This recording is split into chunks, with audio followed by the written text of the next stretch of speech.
Hello, this is David Bianco. Today's audio excursion is going to have us get into a time machine and go back to the 1980s. Why? Well, we're going to be looking at the introduction of the compact disc. More specifically, we're going to also look at the introduction of the Beatles on compact disc, which was a really big deal at the time. That's coming up next, here on the Safe and Sound Texas Audio Excursion.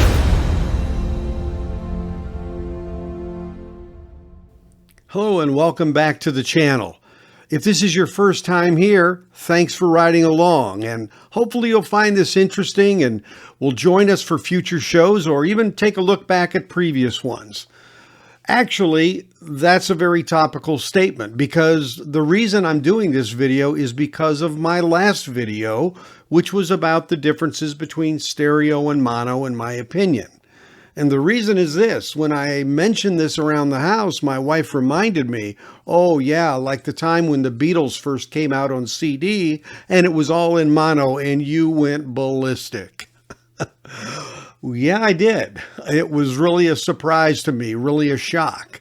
So the whole thing really boils down to the CD starting in late 1982 and a lot of titles starting to come out and no Beatles. Year after year after year, no Beatles.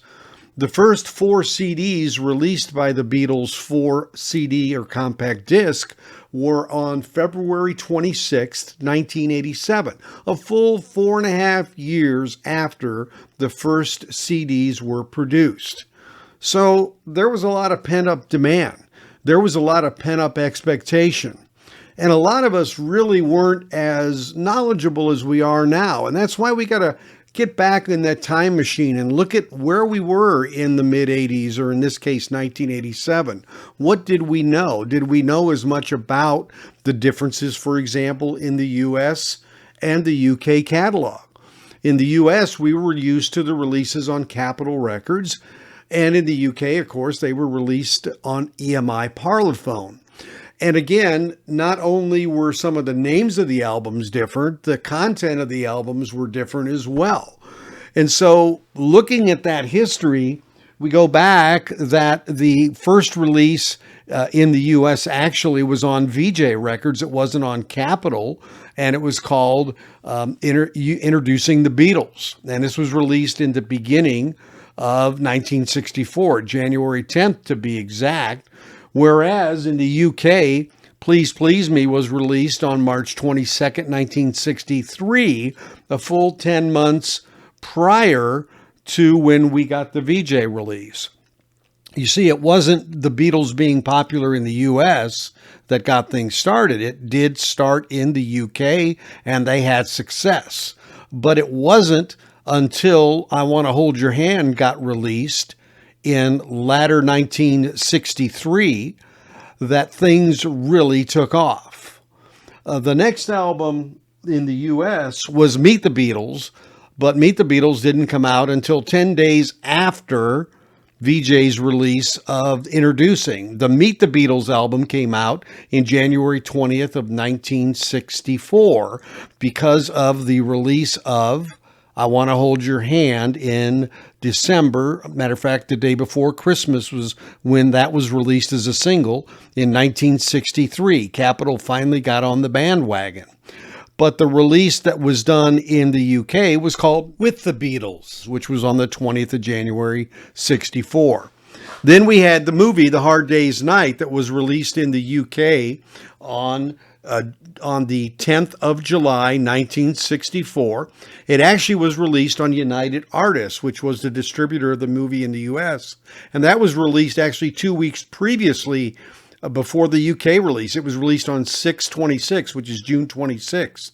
And it included George Martin's film score as opposed to all of the songs that were in the movie, like was on the UK release. And then the fourth release, which was on CD, was Beatles for Sale, which came out, and that was their fourth album. In the UK, it was released on December 4th, 1964.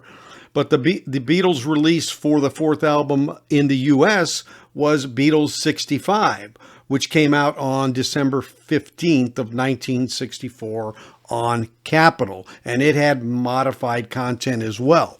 So we have this whole mishmash. So what came out then as the CDs ended up being, in fact, the ones from the UK. And they even had these long boxes. I kept a few of these long boxes, they were called.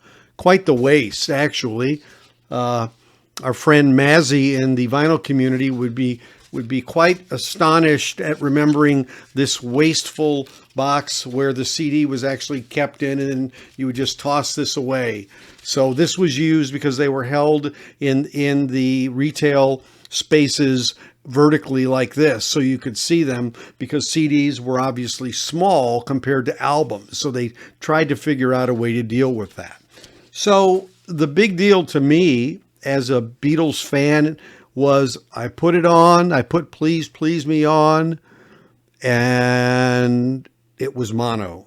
And I was shocked because obviously about everything coming out on compact disc was stereo at that time.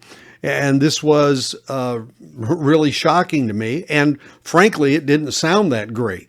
The first CDs that came out, in my opinion, really didn't sound that great.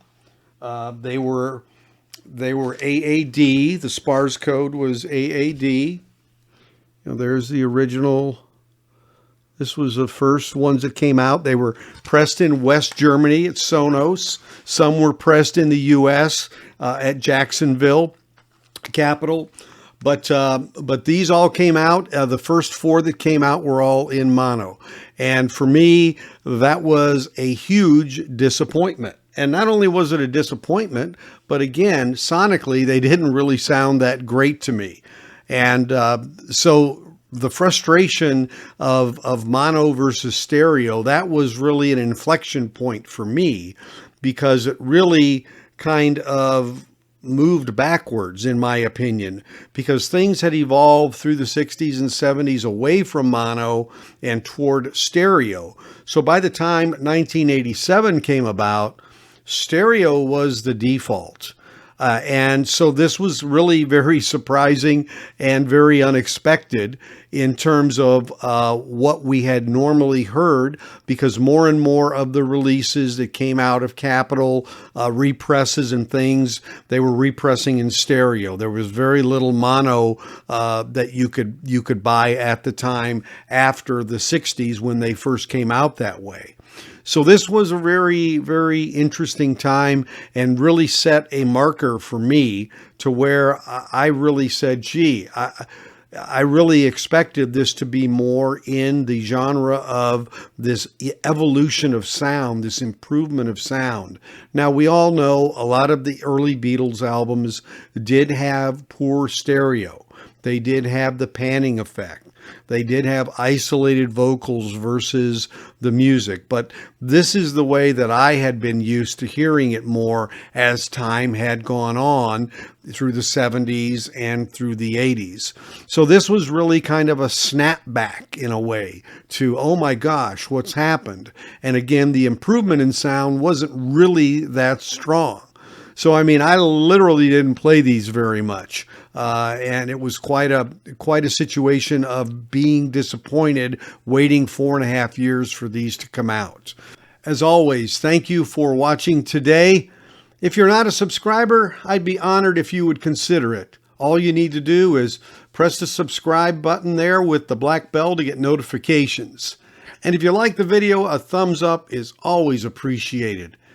Leaving a comment is a great way to tell me what you think about it, and also giving me a way to give you some feedback, and thanks for your commentary as well.